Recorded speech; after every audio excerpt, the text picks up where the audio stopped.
찾는 건 당연할 뿐더러 그 찾은 주제로 어떤 식으로 정보를 처리할지, 정보를 재배합하는 데서 우리가 시간을 좀 썼습니다. 특히 서술 기준도 공부했던 거 기억나실까요? 정보가 나열될 때 그냥 나열되는 게 아닙니다. 특정한 기준에 따라 벗어나지 않는 완결성을 갖추면서 전개되기 때문에 우리는 그걸 역으로 이용해서 처음 정보를 통해 나머지 정보도 깔끔하게 재배열하는 것도 한번 해봤었어요.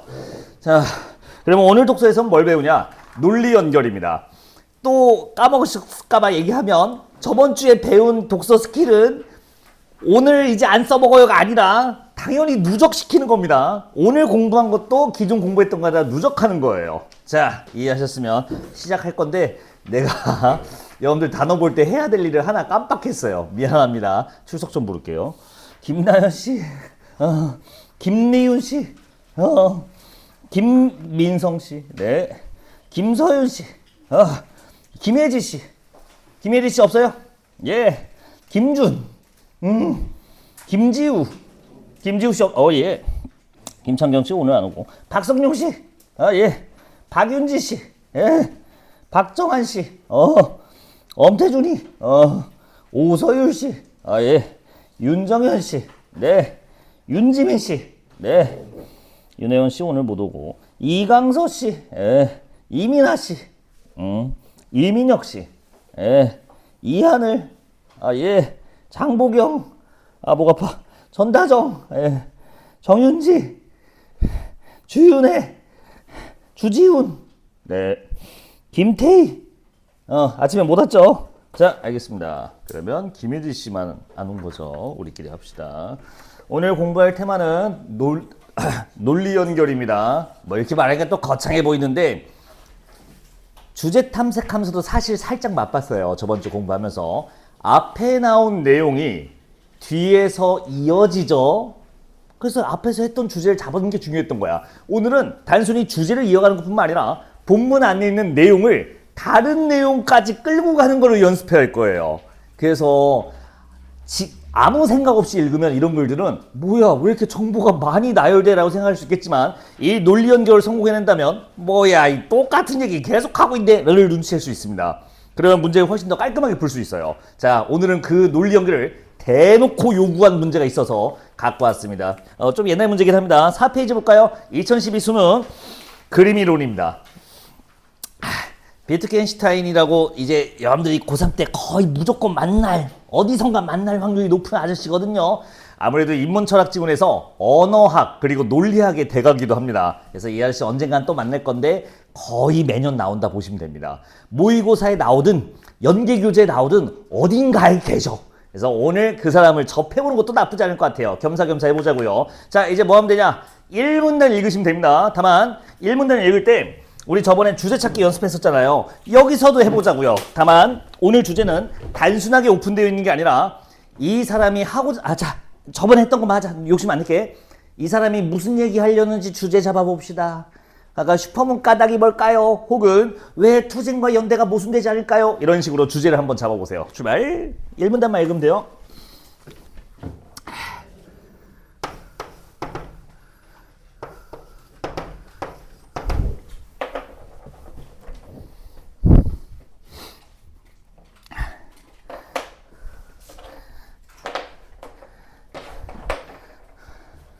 브로 기다렸어. 자, 다 읽었지? 주제 잘 치웠어. 내가 미주친 거 봤어. 그러면 이번에는 요 물음에 답해봐. 이거 사실 다 다음 주에 공부할 건데 아무래도 중요한 거다 보니까 먼저 말할게요. PS 구조라고 많이 하는데 익숙하신 분은 익숙할 거야. 정식 이름은 교과서에서 읽는 정식 이름은 문제 해결 구조 전개 방식이라고 합니다. 약간 문제점과 해결 방식으로 구성되는 글의 전개 방식을 말하는데 이 지문은 그게 적용되어 있어요. 1문단에 말이죠. 자, 물어볼게. 문제가 뭐라고 인식했어? 이 비트겐슈타인 아저씨는? 스톱 거기까지 더 읽으면 안 돼. 잘했어. 이거 한 번에 잡는 사람 잘 없는데 보통 여러분들 이렇게 생각하지 않았어요? 언어가 애매해서 막 이런 거 잡았을 거예요. 근데 그건 문제가 아니에요. 그건 문제의 원인입니다. 철학적 논란이 문제예요. 그리고 지금 얘기했죠. 언어가 애매하다가 이 문제의 원인이라는 말이죠. 그래서 여기다가 써놓을게요. 언어를 애매하게 사용하여 발생한다고 보았기 때문에 자 문제의 원인을 찾았고요. 이거 별거 아닌 것 같잖아요. 이게 나중에 어려운 글을 읽을 때 여러분들한테 꽤 나름 도움이 됩니다. 무슨 소리냐?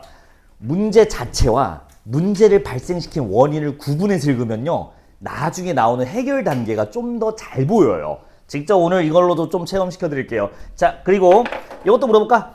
이거 어떻게 해결하세요? 바로 나와 있으니까 제가 먹고지 않겠습니다. 언어를 분석하고 비판하여 자 명료화하는 것을 철학적 과제로 삼았다. 됐습니다. 이 사람의 해결책은 언어를 명료하게 만드는 거였어요. 됐을까? 이렇게 하면서 시작하게 됩니다. 이 글은 다시 한 번 하지만 문제와 원인 그리고 해결책으로 구성되는데 일단 해결책이 명확해요. 문제의 원인을 잡아놓으면 원인을 제거하거나 수정한다는 얘기잖아요. 해결책은 항상 그렇게 되어 있습니다. 따라서 설령 해결책이 제시되지 않더라도 요즘 글이 그래요. 문제와 원인만 제공되더라도 여러분들이 충분히 해결책을 유추하면서 읽는 것도 가능합니다. 그래서 원인을 따로 봐줘야 돼요. 두 번째, 뒤에서 해결할 때 이 언어를 애매하게 된 문제의 원인을 제거하거나 수정하겠죠. 그리고 마지막으로 궁극적으로 결국에 무슨 얘기하겠어요? 이 논란이 없어졌습니다 하면서 끝나게 되잖아요. 두 단계가 따로 나와요. 그러니까 이걸 나중에 읽었을 때 아니 여기는 또 무슨 얘기가 또 나오고 있는 거라고 하지 마시고 아 원인을 제거했으니 해결됐다는 얘기구나 이렇게 읽으면 좀 더 깔끔하게 엔딩이 됩니다. 자 PRS 구조를 한번 찝어드렸으니까 이제 좀 길어요. 이 문단을 읽을 겁니다. 여기서 우리가 하고자 하는 목표가 있어요. 자, 이 문단을 그냥 편하게 읽어보세요.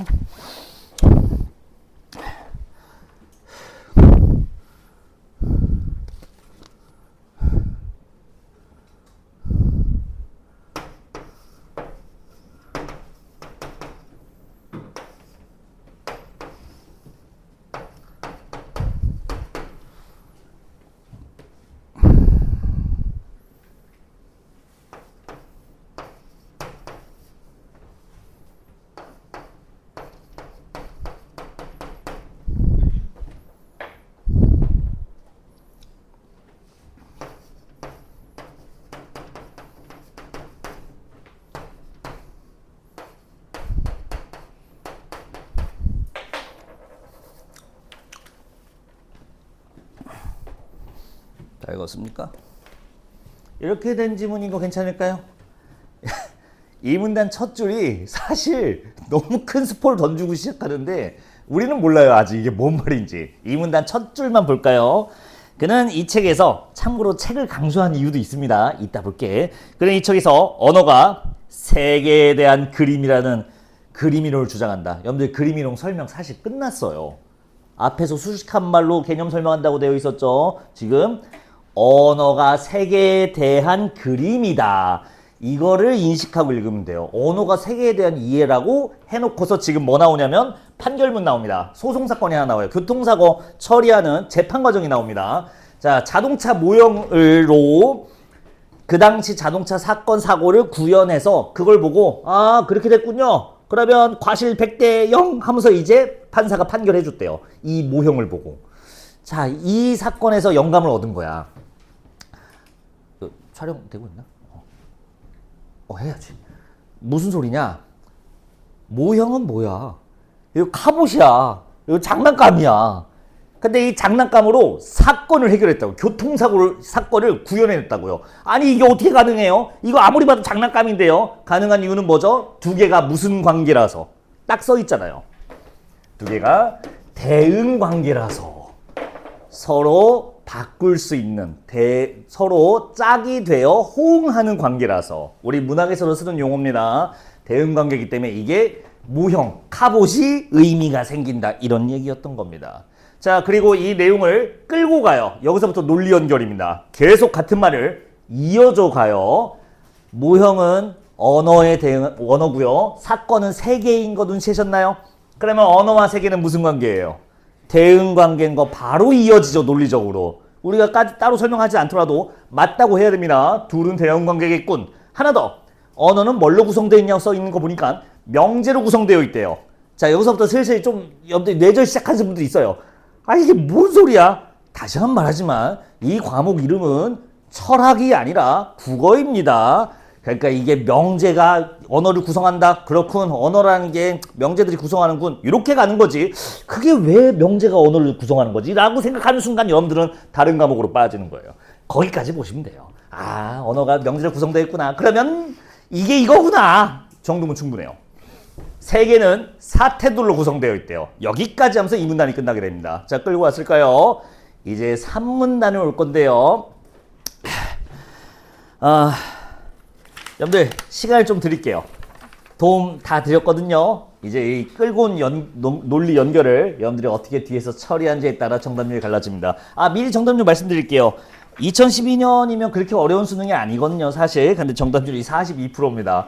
그 당시 치고는 꽤 파격적인 문제였던 거야. 자, 네 문제 준비되어 있고요. 시간은 6분 20초. 사실 두 문단 읽었는데 이 정도면 되게 많이 드린 겁니다. 6분 20초 재드릴 테니까 풀고 얘기 나눠봅시다. 출발.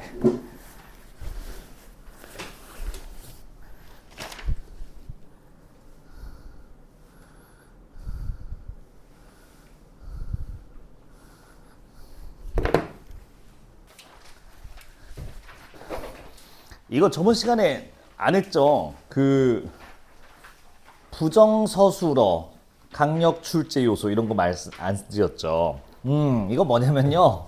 방금 뭔가 있어 보이는 척 말했잖아. 아니요, 그렇게 설명하는 게 아니라 이거예요. 굳이? 이런 것들이 있어요. 글 정보를 소개할 때 아니 굳이 뭐 이런 것까지 알려줘? 라고 하는 게 있거든요. 이게 무슨 말이냐? 부정서술어가 대표적으로 여기 들어가요. 하나하나 나중에 나올 때마다 소개해 드릴게요. 부정서술어 말 자체는요, 사실 이게 수능 지문에 어울리는 서술어는 아니야. 이게 무슨 말이냐면요. 김봉수를 설명해 볼게요. 제가 이제 김봉수거든요. 자, 김봉수는 내가 김봉수 예를 높여줄게. 김봉수는 책상이 아닙니다. 어때요? 제 더 깊은 이해가 가능하시죠? 개소리죠. 김봉수는 칠판이 아니다. 김봉수는 시계가 아니다. 어때요? 이제 알게 됐어요가 아니라 점점 뭐 하는 소리지 이렇게 됩니다. 자, 무슨 소리냐? 김봉수는 군필 남자다. 이게 차라리 나요.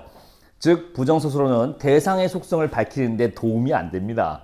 그래서 굳이 뭐 이런 걸 설명하고 있어라 하는 게 대표적으로 부정서술어예요. 자, 그럼 돌아와서 굳이 넣었어요. 왜 그랬을까? 내겠다는 겁니다. 100% 있습니다.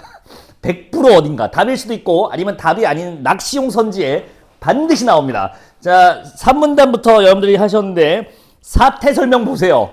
이렇게 말하면 돼. 사태는 논리적 가능성을 의미한다. 이렇게 하면 되는데 이상한 걸 넣어요. 그것도 작은 따옴표 넣어갖고 사태는 사실이 아니에요 라고 굳이? 라는 걸 하나 때려박습니다. 자, 뭐야, 내겠다는 거예요. 솔직히 이거 무슨 말인지 알겠어요? 사태는 사실이 아니라요. 뭐야, 모르겠어요. 대신 논리적 가능성이다. 그렇구나 하고 웃고 가면 됩니다. 그렇구나. 그러니까 일어난 일이 아니라 일어날 수 있는 가능성 말하는 거구나. 근데 그게 어쩌라는 거지라고 생각했으면 성공. 뭐 어쩌라는 건지 몰라요. 이 신념을 갖고 있는 사람은 이 지문에 해결을 해야 되는 게 이거라는 걸 알고 있으신 분들은 저런 말에 휘둘릴 이유가 없습니다. 그냥 굳이 뭐 아니라고 설명하네 정도면 끝납니다. 자, 명제도 같은 패턴으로 설명합니다. 뭐가 아니래요? 그래서 얘들은 사실적 그림이 아니라 그런가 봐요. 논리적 그림이래요. 이거 좀 이상한 말이잖아요. 근데 나중에 큰 떡밥이 돼서 돌아옵니다. 이 논리라는 말이 들어가 있거든요.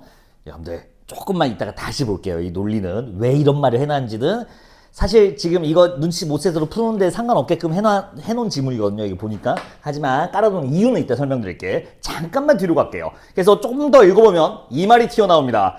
의미 있는 명제. 의미 있는 명제 그 기억나시죠? 그 읽었던 부분. 다시 가셔서 의미 있는 명제의 조건이 몇 개인지 숫자만 마음속으로 떠올려 보세요. 하나, 둘, 몇 개일까요? 3개입니다. 아닌데요? 2개인 것 같은데요? 아니에요. 명백히 3개입니다. 첫 번째, 실제해야 돼요. 두 번째, 사태에 대해 언급해야 돼요. 세 번째, 참이야 거짓이야? 참거짓을 따지는 게 가능해야 됩니다. 요게 이 세 가지가 의미 있는 명제의 조건이었다고. 여기서 어휘의 힘이 발동해요. 이 실이 뭘까요? 이 재가 뭘까요? 뭐 아침반을 까는 건 아니지만 리얼 뭐 누가 이런 얘기를 하는 게 그건 어이지 죽어 진짜. 이 재는 존재하다 할 때 재입니다. 그럼 이 실이 뭔데요? 그럼 또 실제예요. 실 그거 있잖아요. 진짜. 진짜는 참이라고 합니다, 님들아. 실은 뭔데? 실과 참은 다른 말이에요. 진짜라는 말은 여기 있고요. 실은 경험 세계에 존재하는, 너무 어렵죠? 감각 가능한이라는 뜻을 갖고 있습니다. 다시 감각 가능하다가 이 실이야. 그러면 실제는 뭐야? 감각 가능하도록 존재하는 거야. 저 이따가 10시 끝나잖아요. 끝나고 친구랑 삼겹살에 소주 먹을 겁니다. 아주 강렬한 그 생각이 떠올라요.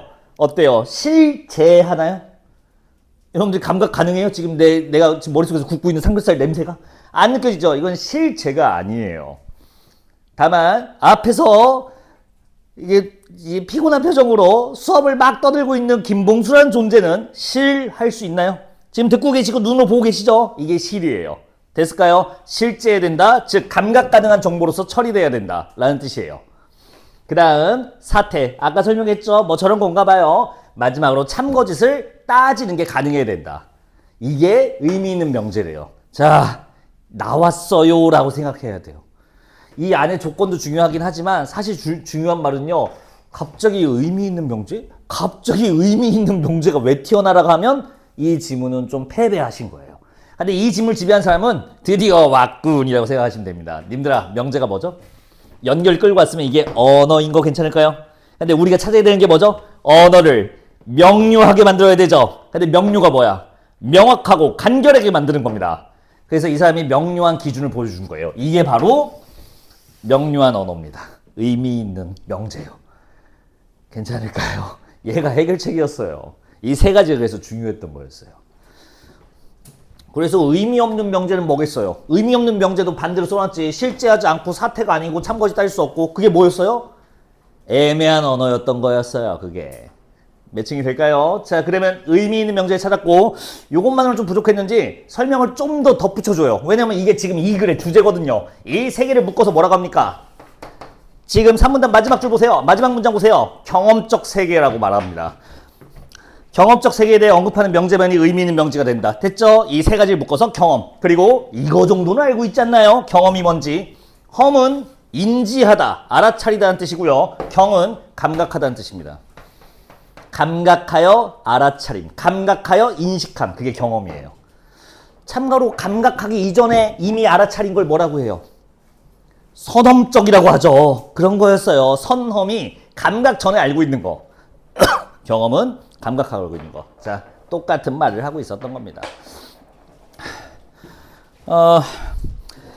그러면 답이 나왔죠? 이제 이걸로 했던 말을 무한 반복하는 게 바로 마지막 문단이에요. 제가 읽어볼게요. 마지막 문단.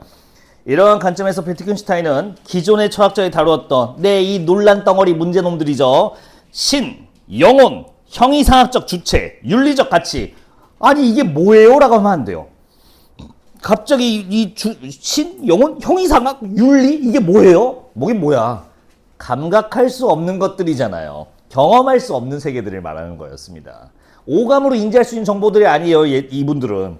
그래서 이름과 관련된 논의가 의미 없는 말들에 불과하다고 보았다. 됐죠? 계속. 왜냐하면 그 말들이 가리키는 대상이 세계 속에 존재하지 않는, 자, 친절하게 한 번 더 설명해 주는 거 봐봐요. 존재하지 않는, 즉 경험 가능하지 않은 대상이기 때문이다. 무한 반복 중입니다. 같은 말. 한 번 더 합니다. 계속 읽어볼게요. 이와 같은 형이상학적 문제와 관련된 명제나 질문들은 의미가 없는 말들이다. 이미 우리는 알고 있는 얘기인데 지금 무한 반복. 그러니까 이 글의 정보는 많지 않은 거였어요. 계속. 그러한 문제는 우리의 삶을 통해 끊임없이 드러나는 신비한 것들인 거지만, 신비한 정도는 인정, 재밌는 건 인정. 하지만 이에 대해 말로 답하거나 설명할 수는 없다. 의미 없는 명제니까. 자, 그리고 이제 최종 해결책이 나옵니다. 이거예요. 그래서 비트겐슈타인은 말할 수 없는 것에 대해서는 침묵해야 한다고 한다. 자, 뭐예요? 침묵이 바로 이 글의 답입니다. 명료한 언어, 닥쳐라 이겁니다. 그러니까 염두에 이렇게 말하니까 되게 무슨 애매한 말 같잖아요. 이거야. 이게 우리 현실 사회에서도 꽤 일어나는 일이야. 예를 들어서 사회복지의 대상의 범위를 어디까지 할 것인가. 우리가 동정심으로서 우리가 혹은 연민으로서 용서할 수 있는 죄의 범위는 어디인가. 이게 다 법학과 정치학에서 다루는 현대학의 주제들이에요. 그러니까 이거 갖고 서로 싸우잖아. TV 보면요, 사실 본질적으로 이런 정책을 결정하기 위해 각 당의 지도자들이 열심히 싸우고 있는 거야. 근데 비트코인 씨는 그게 보기 싫었나 봐. 그래서 뭐라고 말한 거야? 야, 닥쳐! 라고 하고 있는 중인 거예요. 감각할 수 있는 것만 얘기하자. 정확히 말하면 수치와 객관할 수 있는 거에 대해서만 얘기하자. 그렇게 추상적인 얘기를 하지 말자. 라고 하는 겁니다. 됐을까요? 참고로 저의 사상과 거의 똑같습니다. 저는 감각하지 않은 것 자체를 믿지 않습니다.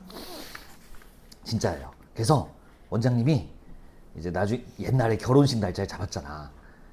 그 사주 무슨 그걸 보라는 거야. 기겁했죠. 그래서 혹시 그거에 따라 결과가 다르냐니까 뭐 반영해 볼 수도 있대. 바로 비트게슈탄 출동이지. 감각할 수 없는 세계가 내 현상에 지금.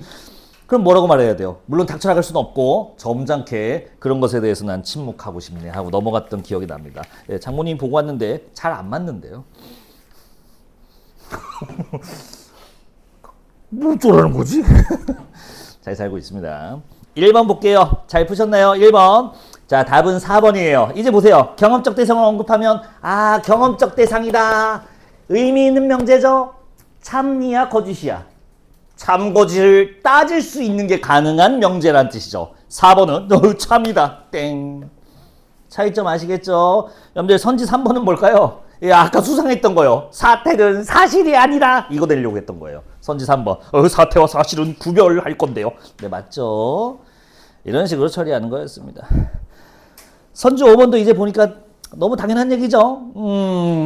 비판한 게 바로 형이상학적 주제였던 거였어요. 저 논란들이. 2번 문제 봅시다. 감각할 수 없는 거 나오는 거 찾으면 됩니다. 선지 5번에 바람직한 삶이 너무나 강력하게 감각할 수가 없는 정보입니다. 5번 답 고르고 도망가자고요. 자, 어차피 오답률 1, 2는 여기 3, 4번 문제였습니다. 3번이 더 오답률이 높았습니다. 4번도 어려운데 3번은 어렵다기보다는 실수를 하신 것 같아요. 자, 그러면 일단 답은 다들 해설 보셨나? 1번이거든요. 그럼 이제 내가 물어볼게요. 디귿은 왜 안 넣었어요? 야, 논리적 고리 의미 있는 명제 같은 말 아니야? 같은 말 아니야? 기역, 니은의 관계는 뭐죠? 대응 관계죠. 당연히 대응 관계죠. 이 정도는 할 수 있습니다. 내가 알려주고 시작했어요. 그러면 논리적 그림과 의미 있는 명제는 무슨 관계야? 대응 관계야? 그럼 무슨 관계인데? 둘 다 명제 땡이다. 틀렸다고. 둘 다 명제다? 아쉬워. 이건 뭐냐면 과일과 딸기 둘은 무슨 관계? 같습니다. 둘 다 과일입니다. 이런 느낌이거든요. 야, 논리적 그림이 뭐야? 명제지. 같은 말이잖아. 명제는 논리적 그림이다라고 했잖아 아까. 명제는 사실적 그림이 아니라 그래서 논리적 그림이 됩니다 라고 했다고. 두 개 같은 말이에요. 논리 연결 여기까지 끌고 와야 됩니다. 의미 있는 명제는 뭐예요? 명제 중 하나죠. 이 글에 나온 명제 종류 두 개죠. 의미 있는 명제, 의미 없는 명제. 논리적 그림은 명제. 자, 다시 붙여서 볼까요? 명제와 의미 있는 명제는 무슨 관계죠? 상하 관계예요. 대응이 아니라 위아래. 그 얘기하고 싶었던 거지? 그럼 갔다 가면 안 되지. 상하 관계인 것도 했어요. 맞췄지? 그럼 됐어요. 자, 디귿은 대응이 아닙니다. 위아래가 있는 상하이어 관계였던 겁니다. 과일 딸기였던 거지요. 리을은 무슨 관계일까요? 너무 쉽다. 반대 관계 혹은 대조 관계 이렇게 설정하시면 되겠습니다. 서로 정반대인 거 확인되실 거예요. 답은 1번이 명확하죠. 자, 4번 문제는 아까 앞에서 책 얘기 계속했잖아요. 논리철학 논고 보기에 나오죠. 방금 그 책입니다. 글 처음에 시작할 때부터 비트겐슈타인이 썼다고 하는 그 책. 그리고 이 글의 내용 자체가 책의 내용을 소개한 거였어요. 자, 볼게요. 어떤 책이라고 아까 소개되어 있었어요? 초반에. 언어와 세계. 나도 까먹었어. 대한 그림이다. 언어와 세계에 대한 그림이에요 라고 설명했다고. 근데 어떤 그림이래요? 논리적 그림이다. 논리적 그림인 언어와 논리적 가능성인 세계의 대응 관계를 설명한 책이에요. 제 책이라고 한 거라고. 근데 보기를 읽어보니까 뭐래요? 네, 이 책 잘 읽으셨나요? 제대로 읽으셨나요? 그러면 이 책의 내용 잊어버리셔야 되는데요 라고 한다고. 이 책의 내용을 버리셔야 되는데요 라고 말했다고. 무슨 말일까?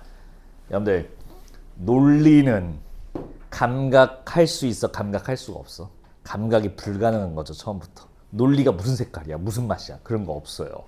즉, 내 책 내용 자체가 논리에 대해 다루는 것이니 내 말을 이해했으면 내 책의 내용도 버리셔야 됩니다 라고 간지나게 말한 거예요. 답은 4번이 보일 겁니다. 경험적 세계가 아니라 언어와 세계의 논리 관계를 설명한 글이라서, 즉 경험 가능한 세계가 아니기 때문에 자기 책 내용도 버려줘야 된다는 게 결론이 나오게 된다는 거죠. 간지나지 않습니까? 이해했어요? 아니구나. 눈이 회색이 됐어. 자, 쉬운 문제 아니야.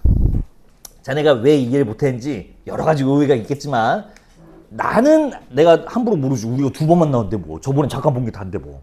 자기가 고민해야 돼. 자기가 고민해야 돼. 이해 못했지? 솔직히. 그렇지. 아니 누가 봐도 네 눈깔만 지금 회색이야. 이게 티가 나요. 그래서 말한 거고, 고민해봐야 돼. 야, 그 단톡방에 나 있어. 얘들아, 그 고3 단톡방에 나 이러고 있어, 사진. 누가 봐도 나가 아닌처럼 생겼나? 그래서 있으니까 질문 있으면 찍고 물어봐요.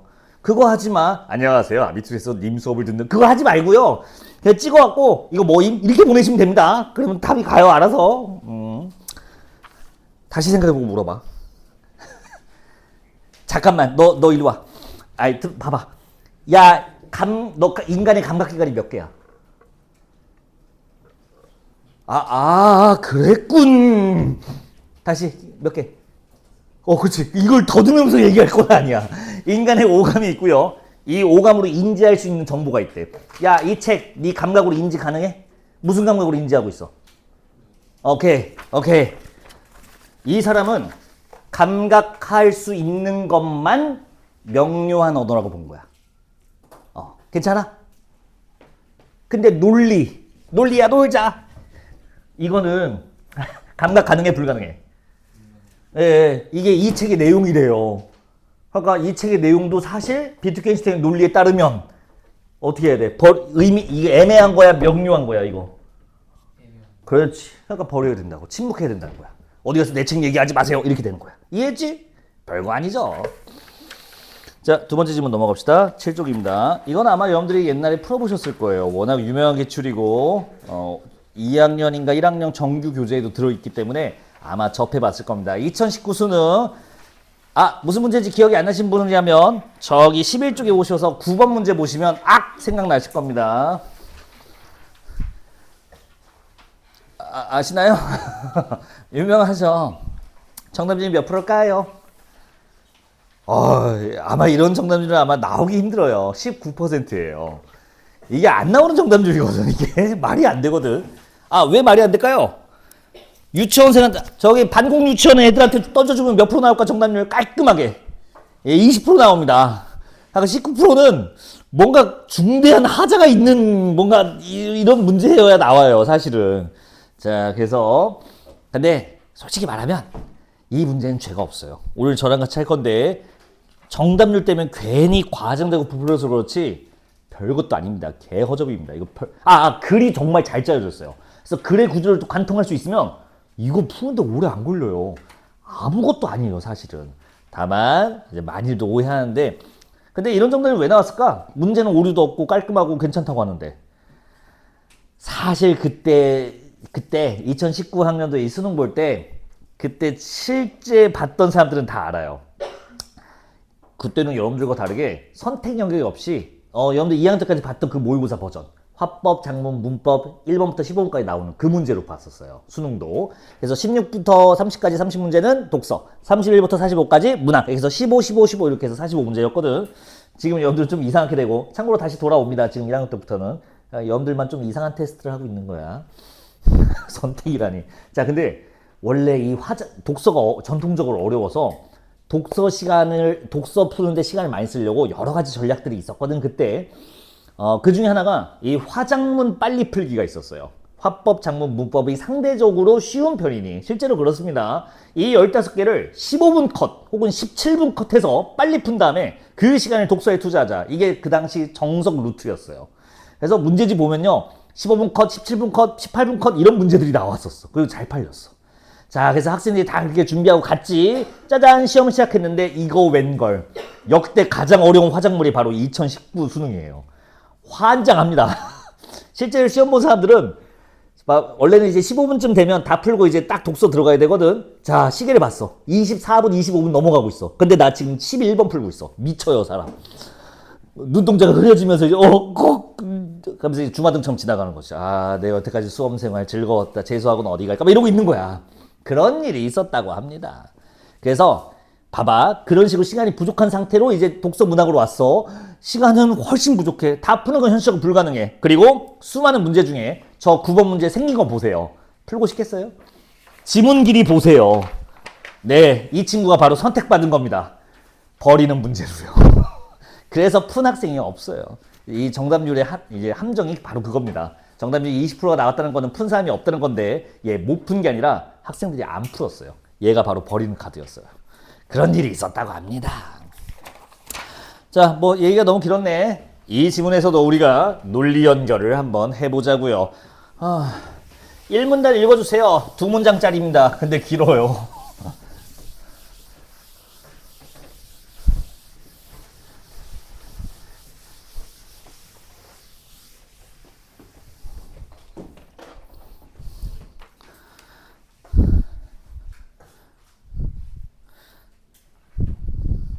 잘 안 읽히죠. 왜냐면 이 긴 글의 내용을 빠짐없이 다 쑤셔놨어요. 그러니까 좀 안 읽혀요. 막 용어들도 계속 튀어나오고. 자, 그래서 끊어서 연습할 겁니다. 일단 2문장이죠. 1문단이. 첫 번째 문장만 일단 볼게요. 보세요. 16세기 전반에 서양에서 태양 중심설을 지구 중심설의 대안으로 제시하며 시작된 천문학 분야의 개혁. 자, 요게 배경이에요. 여기서부터 모든 게 출발합니다. 좀만 더 읽어볼게요. 여기다 밑줄을 치세요. 찾으셨나요? 개혁은 옆이야. 경험주의 확산, 수리과학의 발전. 요거 체크하시고요. 저번 시간에 공부했습니다. 뭐뭐를 통해는 인과 꽝패라고요. 뭐뭐를 통해 보이시고요. 옆에 갈게요. 또 밑줄 치세요. 형이상학을 뒤바꾸는 변혁. 여기까지. 내가 써놓을게요. 경험주의, 수리과학, 그리고 형이상학의 변혁. 이게 첫 번째 문장의 얘기네요. 뭐를 통해서 그러니까 맨 처음에 뭐가 나왔죠? 무슨 배경이었죠? 태양 중심설을 지구 중심설의 대안으로 제시하여라 써있죠. 그러면 태양 중심설이 먼저야? 지구 중심설이 먼저야? 당연히 지구 중심설이 먼저지. 이 패턴이면 지구 중심설이 태양 중심설로 대체되면서 무언가 일어났나 봐요. 그리고 오늘 우연이겠지만, 우연은 아니고 내가 의도한 건데, 아까 봤던 용어가 좀 보이는 것 같습니다. 경험이 뭐였죠? 감각. 헤이, 경험. 감각 가능 불가능. 그렇지. 형이상학은 그렇지. 아까 봤었잖아. 그러면 이거예요. 과학이란 키워드를 기억하세요. 과학이 뭘까요? 생물, 화학. 아니요, 그건 님들 입시 자연과학을 말하고요. 과학은요, 과정의 학문인데요. 실험과 관측으로 증명된 학문이라는 뜻입니다. 이 과학이. 근데 실험과 증명이 뭐겠어요? 감각기관을 활용해서 확인했다는 겁니다. 제가 지금 전화를 걸어요. 한국 천문학협회에 전화해서 제가 달 뒤에 새로운 기존의 학계에 발표되지 않은 새로운 별을 하나 보고 가려고 합니다. 이름은 봉수별로 해주세요. 그래서 그거 좌표가 어떻게 되세요? 어디서 어떻게 발견하셨어요? 어젯밤 제가 꿈에서 봤거든요. 라고 했다고 쳐봐요. 그러면 과학으로 인정돼요? 안 돼요. 감각으로 인지되지 않았으니까요. 자, 하지만 진짜로 제가 망원경으로 좌표를 체크해서 그 좌표를 했는데 정말로 발견됐다면 그건 진짜 발견한 거예요. 감각으로 허락돼야 됩니다. 생물학, 물리학도 마찬가지입니다. 실제 눈앞에서 벌어지는 실험에서 일어나야 돼요. 그 현상이. 그래서 과학입니다. 저게 경험주의. 수리과학 확산이라고 보는 거야. 형이상학은 근데 감각되지 않는 거죠. 어떤 게 형이상학에 들어갈까? 마음. 괜찮아요? 심리, 생각, 조금만 더 업그레이드 할게. 가치관, 신념 이런 것들이 형이상학에 들어갑니다. 아까 살짝 봤었죠. 신, 영혼 이런 것도 여기 들어가고요. 자, 이 두 개의 틀을 제시한 겁니다. 이제 2문단에 들어갈 거예요. 자, 1문단의 첫 문장이 바로 2, 3문단 내용입니다. 그리고 끝나요. 약간 짧은 글이라고 생각하세요. 3문단까지 읽고 끝난다고 생각하세요. 2문단 요 두 개 틀을 잡고서 서술 기준 잡고서 읽어보세요. 출발.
어때? 좀 감이 잡혀? 감이 좀 잡혀? 놓친 것 같아서. 부호 위치가 좀 내 취향은 아닌 것 같아서. 야, 이것만. 아리스토텔레스하고 프톨레마이오스는 한 팀이야? 다른 팀이야?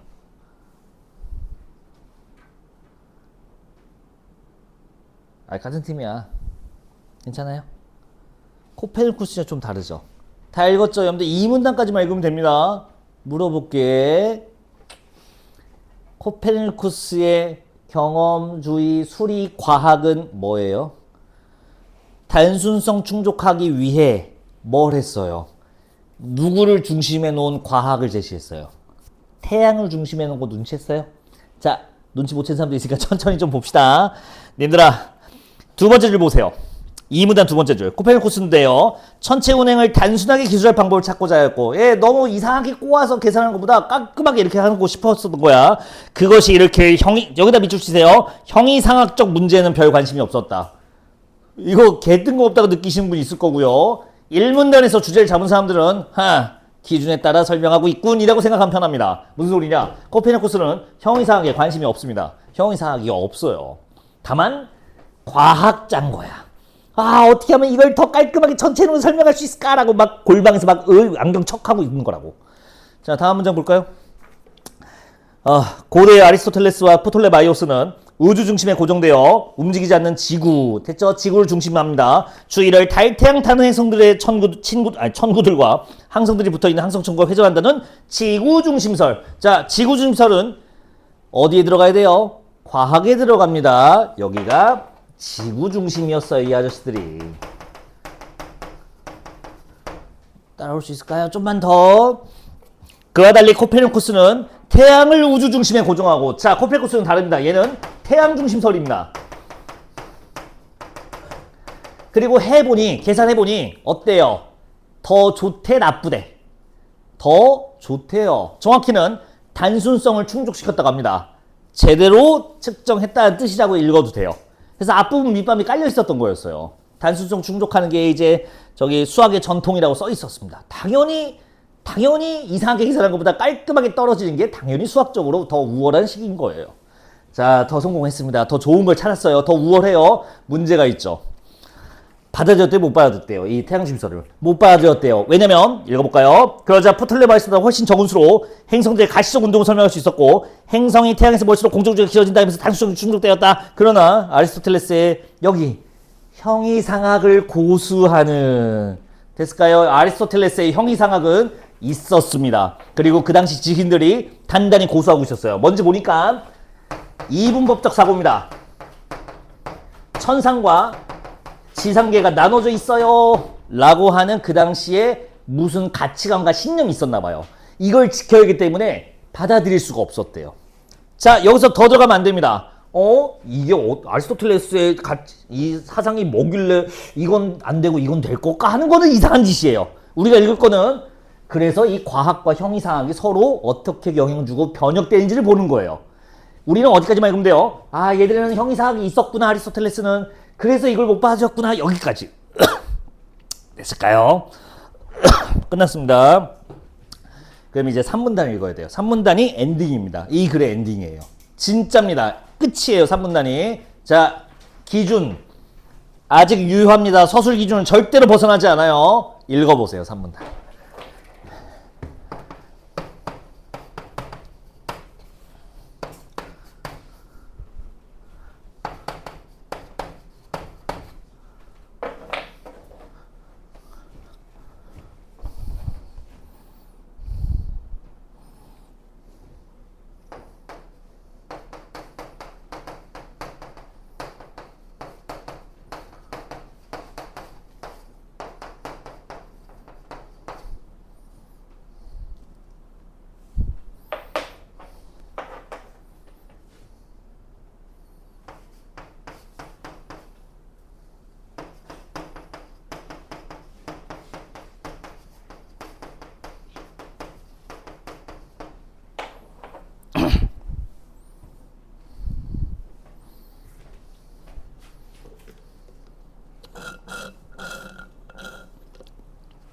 목말라.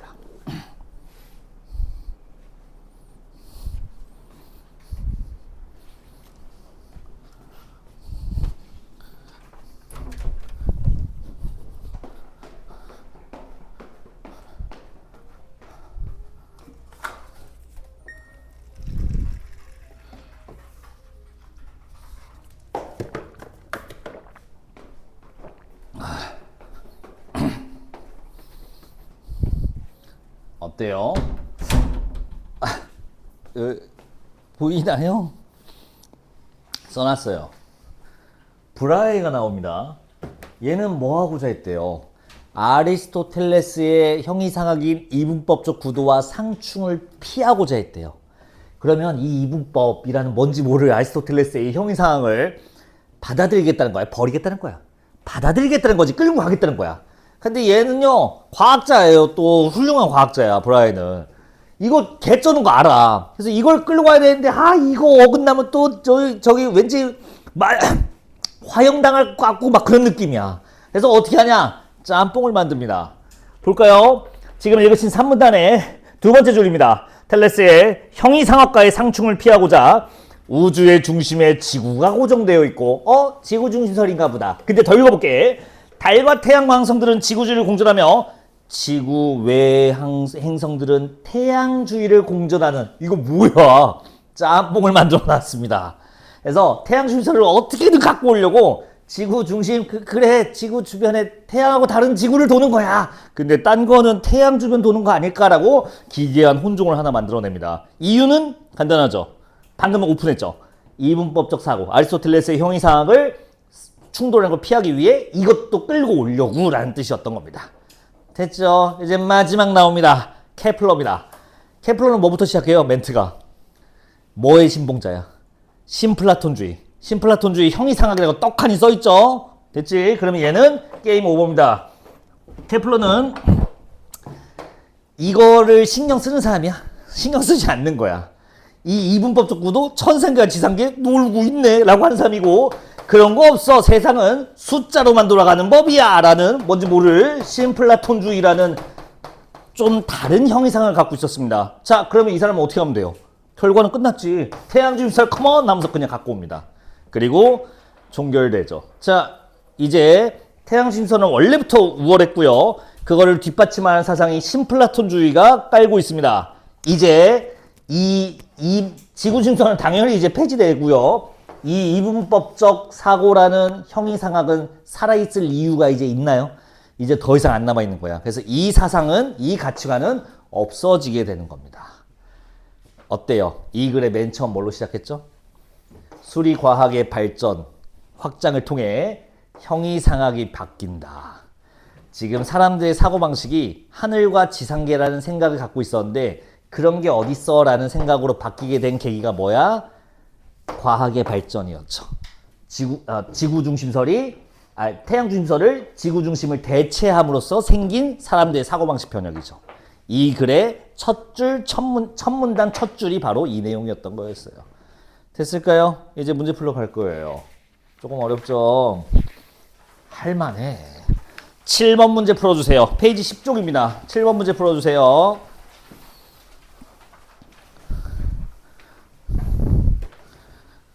자, 시간 많이 못 드립니다. 미안해요.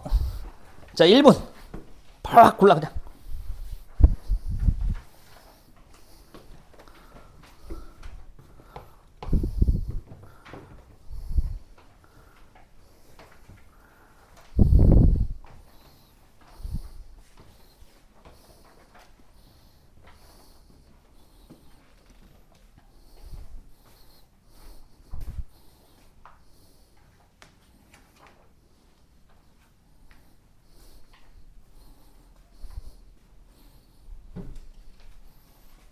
자, 파박. 빨리 푸세요.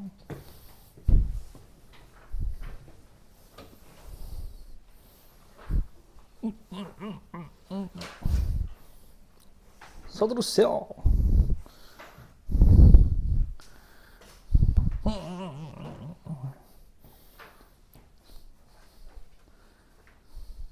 그거 아닌데. 여러분들, 저 원래 문제 풀 때 재촉하는 스타일 아닌 거 아시죠? 근데 왜 지금 그랬을까?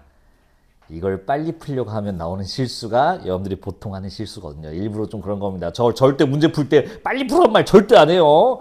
뭐 끼케야 자 마무리 한번 해볼까요? 괜찮아요. 요 정도지 빨리 푸세요. 절대 이런 말 안 합니다. 지금은 빨리 다 오픈했잖아. 근데도 빨리 풀면 나오는 실수가 여러분들이 진짜 실점에서 하는 시험이라고. 자, 오답 비율이 좀 다양할 겁니다. 왜냐하면 각각의 선지에 실수 포인트가 있어요. 답은 4번이에요. 정답이 35%짜리 문제고요. 선지 1번부터 보도록 하겠습니다. 항성 천구가 고정되어 있다고 보는 아리스토텔레스 커트 땡. 이것도 은근히 많이 골라요. 아리스토텔레스는 지구 중심설, 즉 천구가 아니라 지구가 고정되어 있습니다. 1번 X. 웃기죠? 선지 2번. 이건 아무도 안 고른 것 같네요. 많은 수의 원을 써서 행성의 가시적 운동을 설명한 포톨레 와이스의 우주론은 행성이 태양에서 멀수록 공조주기가 길어진 점에서 단수성을 갖는 것이다. 단순성을 충족한 거는 코페르니쿠스였습니다. 이 지문에서는 수학적 전통에 따라 단순성이 우월한 거였거든요. 자, 2번 커트. 3번 고르면 안 되죠. 코페르니쿠스의 우주론.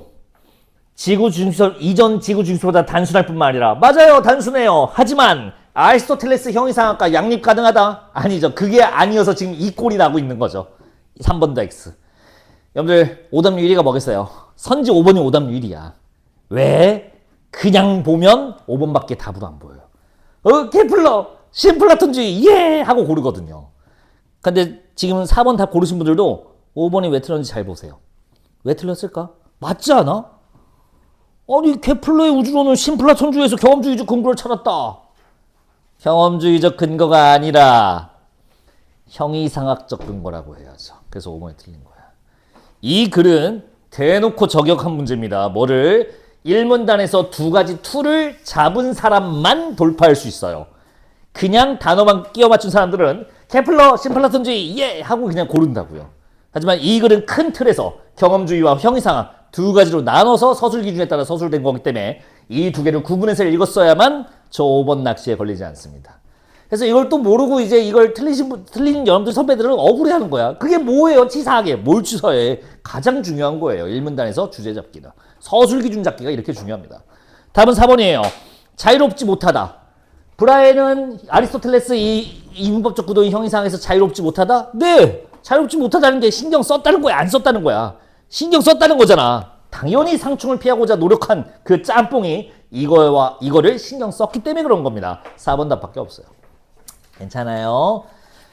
이 문제는 저한테 좀 각별한 문제인데 왜냐면 그때까지 비주류였던 제가 좀 독특한 수업 방식을 가지고 있었다가 평가했던 제가 그래도 둔산동이나 여기저기서 주류가 되는데 기여했던 문제이기 때문에 그렇습니다. 왜냐면 이 문제 이전에는 내가 하던 수업이 좀 이상한 수업이라는 평가를 받았거든요.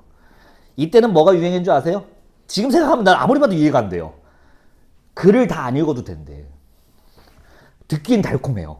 풀이도 와 들으면 나도 홀릴 것 같아. 오 진짜네 막 이렇게 돼요. 무슨 소리냐? 문제가 있잖아. 자 이걸 다 읽어야 되냐고. 뭐, 말도 안 되는 소리인데 발췌 도구를 하면 된대. 필요한 부분만 여기 가서 읽으면 된대. 그럼 여기에 답이 있으니까 바로 고르자고. 왜 딴 거 읽고 있냐고 이러는 거야. 그럴싸하더라고. 근데 나는 그게 들으면서 좀 이상해요. 거기에 그게 있는지 어떻게 알아? 다 읽어야 하는 거잖아. 그래서 뭐지? 그래서 나는 그렇게 안 했어요. 저는 모든 텍스트를 다 처리해야 된다고 했고 시간이 부족한데요. 그러면 시험이 잘못된 거지 여러분들이 잘못한 게 아니라고. 우리 다 읽어야 된다고. 어쩔 수 없다고. 당연히 그런 거라고. 그렇게 했고요. 또 그때 대유행했던 게 문제부터 보는 게 또 유행했었어요. 아마 지금도 그렇게 푸신 분이 계실 텐데 그거 나쁘다는 게 아니야. 근데 내 생각은 좀 달라요. 문제를 이해해서 문제에서 요구하는 것들을 지문을 읽으면서 찾으래요. 여러분들 이 말도 좀 이상해요. 문제에서 요구하는 게 보여요? 지문 내용이 지금 주제가 뭔지 모르는데 문제에서 나한테 뭘 요구하는지 보일 리가 없습니다. 제 능력으로는 그래요. 그래서 저는 지문 먼저 읽는 게 맞고 지문을 바르게 읽어야 돼요. 또 그때 유행했던 게 뭐냐면 마지막 문단을 읽으면 된대. 나랑 반대지. 그래서 저는 반대예요. 보시다시피 1문단에서 승부가 납니다. 1문단에서 다 잡아야 돼요. 근데 이 문제가 제가 옳았음을 증명해 줬어요. 안 그러면 풀 수가 없거든요.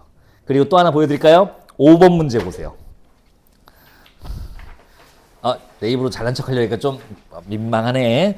5번에 독서 기록이라는 박스에 있거든요. 거기 읽기게 읽어볼까요? 박스 안에 첫 세트 1문단을 훑어보면서 뒷부분을 예측하고 네 이렇게 나와요. 이제 전기방식 문제가. 즉 1문단에서 했던 예측이 뒤에 실제로 있었냐 없었냐를 맞춰보라는 문제인데 이게 뭐야 평가원에서 그 이상하게 읽지 말고 1문단 똑바로 읽어라는 문제예요 이게. 자 그래서 제가 옳았다고 확신을 했던 그런 시험이었던 겁니다. 여러분들 이제 뭐 할 거냐? 9번 문제 풀러 갈 거거든요. 아까 그거예요. 네, 그거 19%. 근데 이 문제는요. 지금은 폐지된 패턴입니다. 알고만 계세요. 복합 갈래라고 합니다. 두 가지 이상의 갈래가 함께 있는 건데 참고로 이 지문은 인문 플러스 과학 지문으로 배정되어 있어요. 여러분들 이거 인문이게 과학이게 이거 인문이에요 님들아. 이거 과학기술 지문 아니야. 철학이었어요. 과학의 발전으로 사상 가치관의 변화되는 역사적 흐름을 보여주는 전형적인 인문 철학 지문이에요. 그러면 과학이 이제 어디 들어가 있냐? 자, 지금 읽으신 3문단 뒤에 A 묶음이라고 있습니다. 요거 딱 1문단짜리거든요. 이게 과학 지문이고 딴 거 없습니다. 딱 들어가 있어요. 근데 정말 개뜬금없이 들어가 있어요. 그리고 그 다음엔 딴 글이 또 이어집니다. 이렇게 글이 끝나는데 자 9번 문제는 요 A만 읽고 풀 수 있습니다. 이때 요걸 이거 엄청 많이 먹었어요. 참고로 평가원장님이 사퇴했습니다. 이 문제 내고 미안하다 하면서 이제 미안하다까지는 아니고 뭐 학생들의 수준 파악하지 못해서 죄송하다 사퇴한다 해서 기자회견 열고 사퇴했어요. 별일이 다 있죠. 근데 이 대사 학생들 까는 거 알아요? 학생들의 수준을 고려하지 못하고 출제한 점을 이게 무슨 뜻이냐? 애들이 빠가인 걸 왜 나한테 라고 하면서 이제 간 거예요. 돌아와서 과학지문의 출제 원리는 아직 안 배웠지만 힌트 줄게요. 관계와 과정입니다. 관계. 저번에 살짝 언급했죠. 비례, 반비례로 구성되어 있다고. 자, 수능 지문입니다. 변함없어요. 관계 월툴로 풀 수 있습니다. A만 읽으시면 돼요. A 묶음 한 문단짜리 거기만 읽고 바로 9번 문제 풀겠습니다. 참고로 이때 욕먹고 이 문제는 폐지됐어요. 이 형식은. 어떻게 바뀌었게요? 그냥 두 가지 글을 하나로 묶어서 주는 걸로 바뀌었습니다. 그게 여러분들 가끔 보는 이 문제가 오늘도 있었죠? 그게 이거의 변형이에요. 자, 일단 9번 문제를 도전해 보자고요. A만 읽고 풀어보세요. 출발!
했던 것들입니다.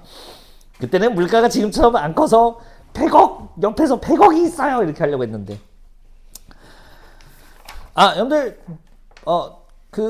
버리고 오세요. 제가 설명해 드릴게요. 이거 답이 좀 허탈하게 나와서 이거 미안해. 자, 관계 원툴로 가겠습니다. 근데 관계 2개 나오는데 하나만 쓰겠습니다.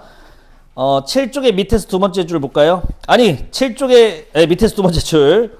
만유인력은 찾으셨나요? 7쪽 맨 밑에서 두 번째 줄입니다. 된 만유인력은 두 질점이 서로 당기는 힘으로 여기서부터요. 밑줄 쳐보세요. 그 크기는 두 질점 질량의 곱의 비례. 자, 이걸로 풀겠습니다. 써놨습니다. 두 질점 질량 곱에 비례하는 게 만유인력 크기구나. 물론 거리 제곱에 반비례한다고도 필요하긴 한데 그냥 가볼게요. 자, 문제로 오겠습니다. 이 복이 뭔가요? 가운데 있는 질점이 이 행성 이 구모양 전체의 질량과 똑같으니 그런 줄 알아라. 만유인력과 똑같다 라고 하는 겁니다. 천천히 읽으면 별거 아닌 내용이에요. 자, 그러면 선지 2번 보겠습니다. 지금 맞추신 분이 많지 않아서 시간이 더 있었으면 좋겠죠. 근데 선지 2번 천천히 다시 읽을게요. 태양의 중심에 있는 질량이 m인 질점이 여기서 스타트네요. 주어가 좀 길죠. 태양 중심에 있는 질량이 m인 질점이 지구 전체를 당기는 만유인력은 힘들어. 이렇게 해도 될까요? 요 만유인력 어떻게 구할까요? 뭐에 비례할까요? 그대로 갑시다. 두 질점 질량. 자, 얘는 질량이 몇이라고 나왔어요? 처음에 m이라고 나왔죠? 곱하래요. 뭐랑? 두 질점의 질량. 자, 여기는 지구 전체 질량과 가운데 질점이랑 똑같다는 얘기가 복이에요. 그게 지구 전체 질량이라고 하면 되겠습니다. 네, 요거에 비례하는 게 지금 오픈한 앞부분에 이거 만유인력 크기예요. 그냥 그대로 했어. 사실 내가 이게 뭔지 어떻게 알아? 뭐 뉴턴 사과, 유레카는 딴 거보다. 뭐 진짜 내가 딱 지식이 딱 거기까지 와서 몰라. 시킨 대로 하는 거야. 하지만 확신을 합니다. 관계에서 나오는 건 알고 있어요. 자, 그 다음 계속 읽어볼게요. 지구의 중심에 있는 질량이 m인 질점이 태양 전체를 당기는 만유인력. 눈치챈 사람은 이미 끝났습니다. 이번에는 어디에 있냐? 질량 m인 질점이 지구 중심에 있어요. 얘가 뭘 끌어당겨요? 태양 전체를 당기는 만유인력이요. 자, 그러면 이렇게 되겠네요. 그림을 그리면 식을 세워볼까요? 두 질량. 여기 질량은 뭐죠? m이라고 되어 있죠. 지구 중심에 있는 질량이 m인 질점이야. m 질량. 그리고 여기 질량은 몇이죠? 태양 전체 질량이죠. 요거에 비례하겠죠. 두 번째 소개된 만유인력은 이 두 개가 같다라고 되어 있네요. 맞아요? 아무리 우리가 지구과학을 관심이 없어도 이건 좀 답이 2번에 이렇게 해서 나오게 됩니다. 태양이 더 질량이 큽니다. 이렇게 구하는 거예요. 듣고 보니 어때요? 조금 허무한데 모르겠어요. 이 안에 더 깊은 과학적 원리나 이런 것들이 있겠죠. 만유인력도 뭐 깊은 이해를 요구한다면 더 멋있게 설명할 수 있을 텐데 과학 하나도 모르고 관심도 없고 국어 비례 원툴 반비례 비례밖에 못 보고 나는 이렇게밖에 못 풀어요. 근데 이게 맞는 것 같아요. 내신분의 의도는 이게 맞는 것 같아요. 이거를 정답이 이렇게 나왔잖아. 그 당시 뉴스 기자들이 이 문제를 주고 어디 간 줄 알아요? 천문학과 교수님 찾아간 거야. 그래서 혹은 물리학과 교수님 찾아간 거야. 그래서 이거 고등학생이 풀 수 있나요? 하는데 천문학자 물리학자 기준에서는 이거는 고등학생이 할 수 있는 내용이 아닙니다. 이렇게 말하겠지. 근데 이 문제는 국어 문제예요. 그 아저씨들을 왜 찾아가? 걔들은 국어 못해. 좀 하겠지. 교수님 죄송합니다. 자, 이제 뭐 할 거냐? 1문단의 두 번째 문장이 있었죠. 저랑 같이 안 본 거예요. 1문단의 두 번째 문장. 1문단의 두 번째 문장 읽으시고 이제 A 다음 문장 두 문단, 세 문단이 있습니다. 그거 읽고 남은 문제 처리해 주시면 돼요. 아무 얘기도 안 할게요. 하지만 서술 기준은 벗어나지 않습니다. 글의 주제는 절대로 바뀌지 않습니다. 이건 사람마다 시간이 좀 다를 것 같아요. 충분히 뜯어볼 시간을 줘야 되니까 쉬는 시간 섞어서 들어가겠습니다. 16분이니까 요거 읽고 푸는데 뭐 7분이면 되겠죠? 그러면 23분까지 풀어보시고 10분 쉬시면 됩니다. 33분에 이어서 보도록 하죠. 이거 왜 이렇게 하는지 안 까먹었지? 저 7분만 이거 못 푸는데요. 그러면 쉬는 시간을 줄여.